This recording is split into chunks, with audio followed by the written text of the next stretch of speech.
está acá no es ADN. Dese cuenta que es una sola cadena.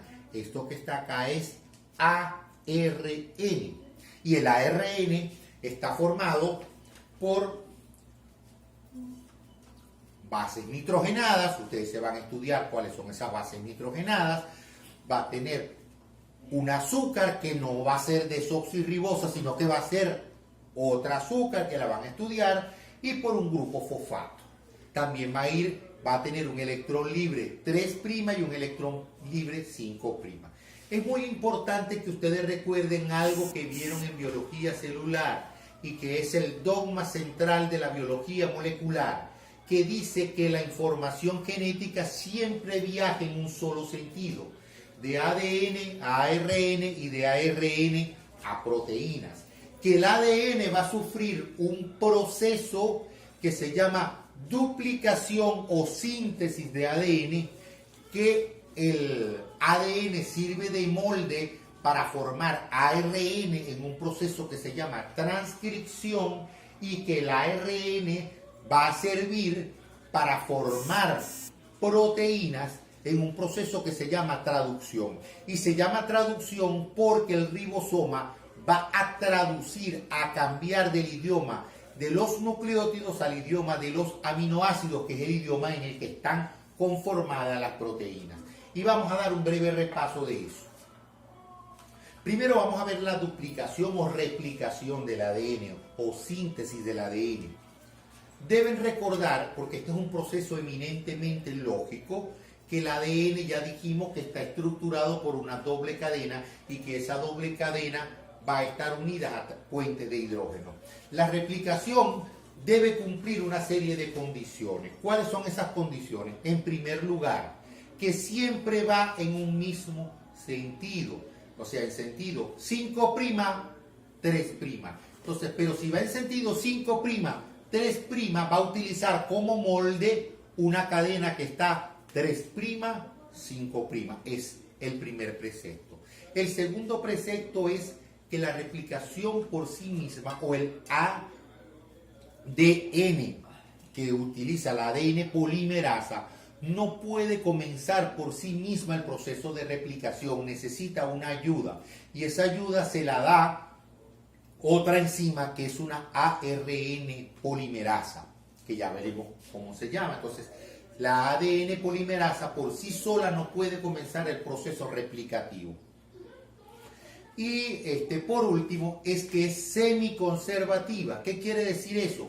Que se va a utilizar una cadena de ADN vieja que va a servir como molde para formar una nueva. Entonces, cuando se abre la cadena, vamos a tener una cadena vieja que va a servir de espejo y una cadena nueva que es la que se está sintetizando. Teniendo en cuenta esas condiciones, entonces nosotros podemos ver qué es lo primero que tiene que hacer la célula. Lo primero que tiene que hacer la célula es abrir la doble cadena, porque no puede sintetizarla con la cadena pegada, porque va a utilizar una vieja para formar una nueva. Y por supuesto, esa enzima que está abriendo la doble cadena, que está abriendo la doble hélice, se llama helicasa.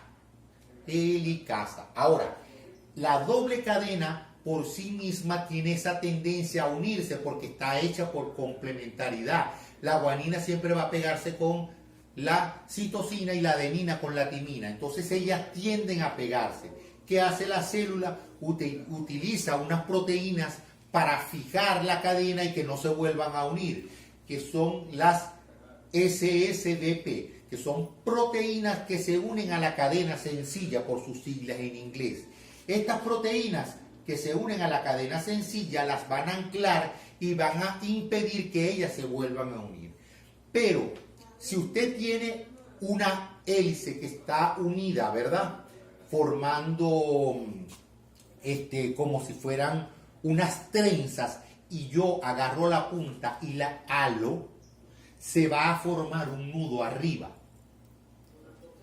Si yo agarro una trenza de cualquier cabello y lo halo, que está formado por dos cadenas, entonces se va a formar un nudo arriba.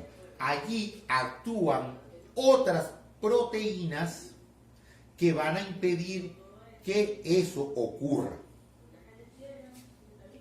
que se unan o que se forme ese nudo. Y esas enzimas son las topoisomerasas. Entonces ya hemos visto dos enzimas. Hemos visto las helicasas que van a abrir la doble hélice y hemos visto la topoisomerasa que va a hacer pequeños cortes para que no se forme un nudo cuando se está abriendo la cadena. Les dije que la ADN polimerasa, en este caso es la ADN polimerasa 3, que es la que realiza la síntesis o que va alargando la cadena, por sí sola no puede comenzar a hacer la síntesis, necesita una ayuda. Esa ayuda se la da una ARN polimerasa que por colocar el primer fragmento se llama primasa. Entonces coloca un fragmento de ARN, no coloca fragmentos de ADN, y allí comienza la síntesis. Como la síntesis siempre debe ir en sentido 5', 3', en un lado de la cadena, esa síntesis se está realizando en forma continua, porque en ese sentido es que se está abriendo la cadena. Mientras que la otra cadena va creciendo en sentido contrario a como la cadena se va abriendo. Y entonces, ¿qué hace la célula? La única manera es que mientras se está abriendo va colocando varios fragmentos de ARN. Entonces, fragmento de ARN comienza a sintetizar en sentido contrario a como se está abriendo la cadena. Otro fragmento de ARN y comienza a sintetizar en sentido contrario. Entonces, allí vamos a tener una cosa que se llaman fragmentos de Okazaki. Los fragmentos de Okazaki, el ARN más el ADN que se sintetiza a partir de él.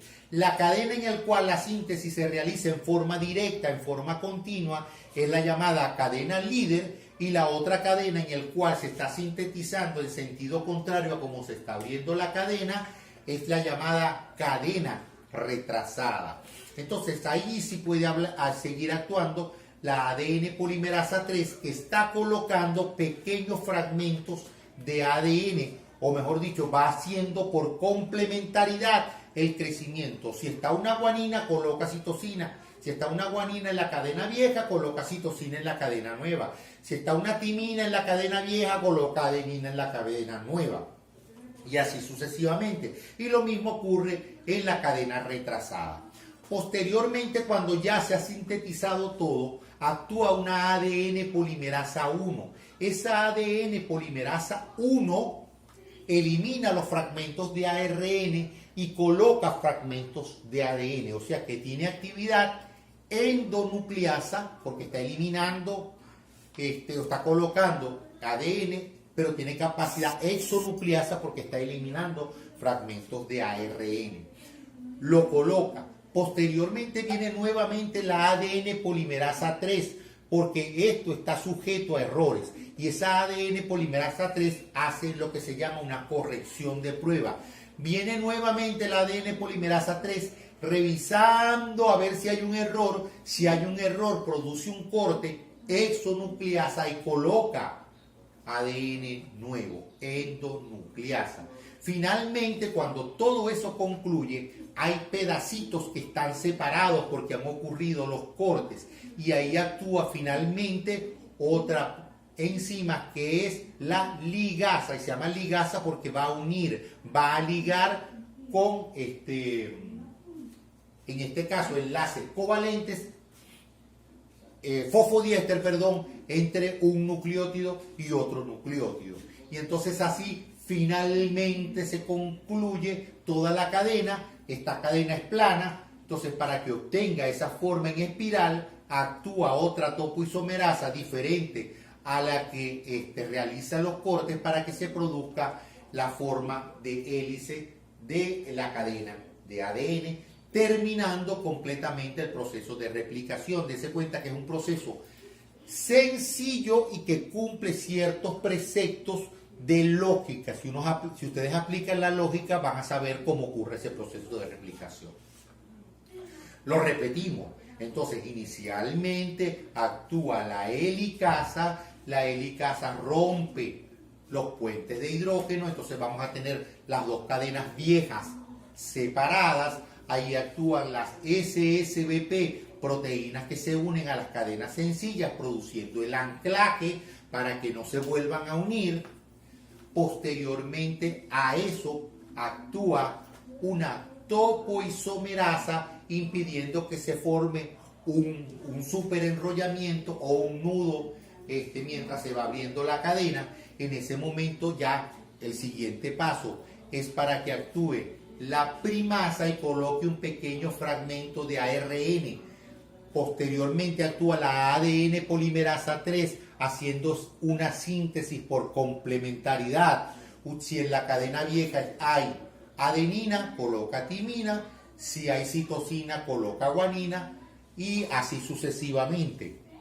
En una, la síntesis va a ser continua porque utiliza una cadena vieja 3', 5', y la síntesis se realiza continua en sentido 5', 3', mientras que la otra cadena lo va haciendo por pequeños fragmentos porque va sintetizándose en sentido contrario a cómo se va abriendo la cadena. Y ahí vamos a tener los fragmentos de Okazaki, que son ARN más el ADN que se origina a partir de él. También en esta cadena llamada retrasada, la otra se llama cadena líder, se hace la síntesis por complementariedad. Después que se realiza la síntesis completa, actúa la ADN polimerasa 1, elimina fragmentos de ARN que estaban colocados, los elimina y coloca fragmentos de ADN también por complementariedad. Finalmente, la ADN polimerasa 3, que ya había terminado el proceso, vuelve e inicia a revisar, hace lo que se llama la corrección de prueba o revisión de prueba, revisa todo el ADN, si hay algún error, elimina ese fragmento y coloca ADN nuevo. Prácticamente ya allí ha terminado. ¿Qué falta? Vienen las ligasas, hacen los enlaces fosfodiéster de aquellos nucleótidos en los cuales haya habido el error y se haya separado el fragmento, y lo mismo es donde ocurrieron los fragmentos de ARN, se unen y finalmente actúa la topoisomerasa produciendo el enrollamiento clásico de la cadena de ADN. Regresamos al dogma central de la biología molecular y ya vimos la duplicación o síntesis de ARN, y posteriormente entonces vamos a ver, recuerden, de ADN a ARN hay un proceso en el cual se utiliza el ADN como molde para sintetizar ARN mensajero, y eso se llama transcripción porque se transcribe la información, y posteriormente ese ARN es utilizado para hacer la síntesis de la proteína, y como se cambia del idioma de los nucleótidos al idioma de los aminoácidos, ese proceso se llama traducción. Ahora, para poder entrar allí, nosotros necesitamos saber qué es un gen. Y un gen no es más que un pequeño fragmento de ADN, pequeño o grande, porque hay genes grandes, de ADN que tiene como función fundamental la síntesis o codificación de proteínas estructurales, enzimas o incluso del propio ARN. Entonces, los genes son estructuras constituidas por ADN cuya función principal es la codificación o síntesis de proteínas estructurales, enzimas o de ARN. Ese gen está constituido por una región que está incluso antes del inicio del gen, que es llamada la región promotora, que básicamente es lo que le va a decir a la célula que debe comenzar la síntesis. Está constituida por exones, ¿verdad? Que son exones, que son fragmentos de ADN, que son codificantes, e intrones que no son codificantes, que nos van a servir para la síntesis de proteína, para la síntesis de enzimas o la síntesis de ARN. Inicialmente sí se forma o se transcribe todo el fragmento, tanto exones como intrones, pero posteriormente los intrones son eliminados. Hay varios tipos de genes. Hay genes de copia única, hay familias de genes o multigenes que son familia de genes clásicos y superfamilia de genes. Eso lo van a repasar porque lo vieron en biología molecular. Hay ADN extragénico, que son aquellos que no se utilizan para la síntesis de proteína o para la síntesis de enzima o para la síntesis de ARN, y son secuencias de ADN repetidas en tándem. Estas pueden ser satélite, mini satélite o microsatélite. Y hay secuencias de ADN repetidas dispersas, que son los elementos nucleares dispersos cortos y elementos nucleares dispersos largos.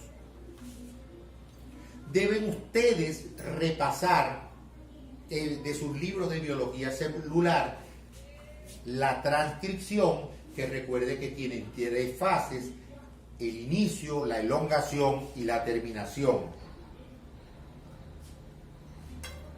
Deben recordar cómo se utiliza inicialmente el gen para hacer la transcripción y posteriormente cómo son eliminados los intrones, y después de eliminados los intrones se produce ese fenómeno de corte y empalme para formar un ARN maduro, que es el que va a salir del núcleo y que va a servir para la síntesis de proteínas, enzimas o ARN ribosomal.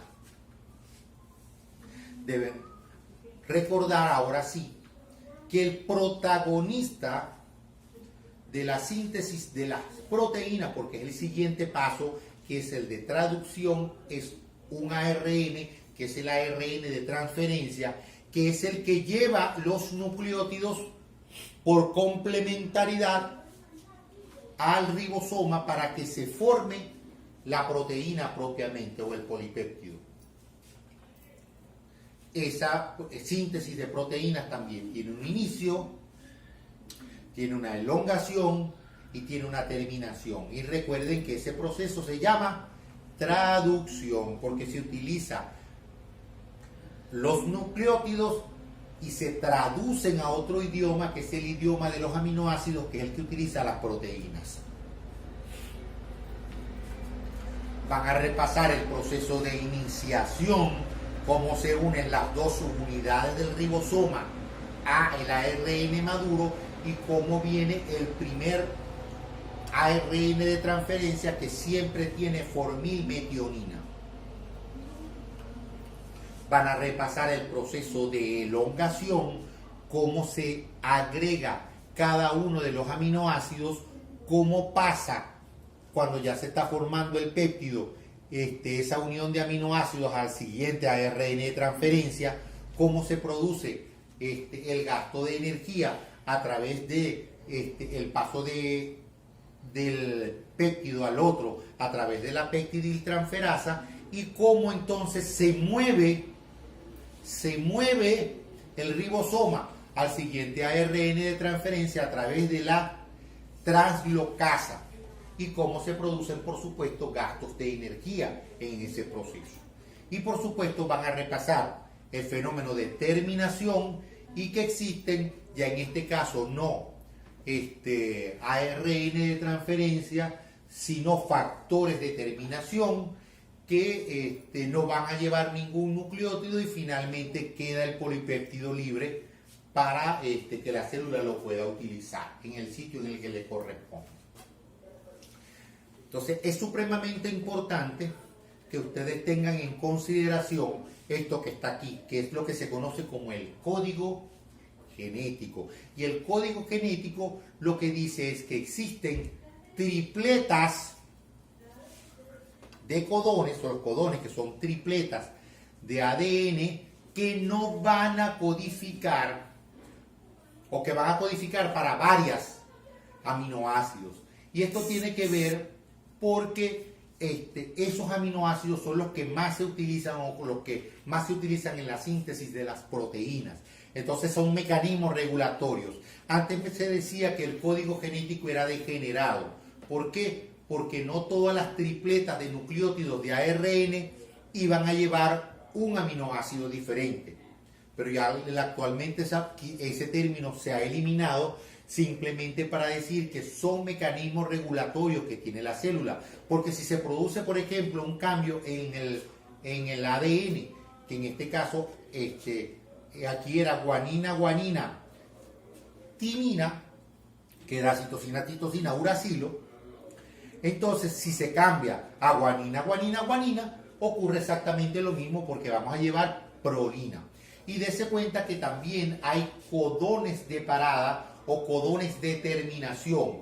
Esos codones de terminación lo que sirven es para que se unan los factores de liberación y entonces cuando actúa la peptidiltransferasa y pasa al otro ARN, no va a conseguir ARN de transferencia, sino que va a conseguir un factor de terminación que no lleva un nucleótido, quedando libre, por supuesto, al actuar la peptidiltransferasa y producirse la translocación a través de la translocasa, queda libre el péptido porque el péptido saltó y consiguió un espacio vacío.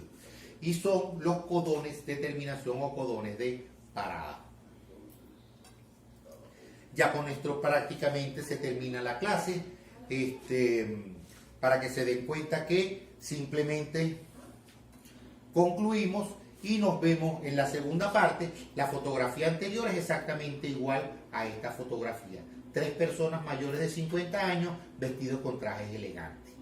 Con esto concluimos esta parte de la clase y ya inmediatamente comenzamos la siguiente.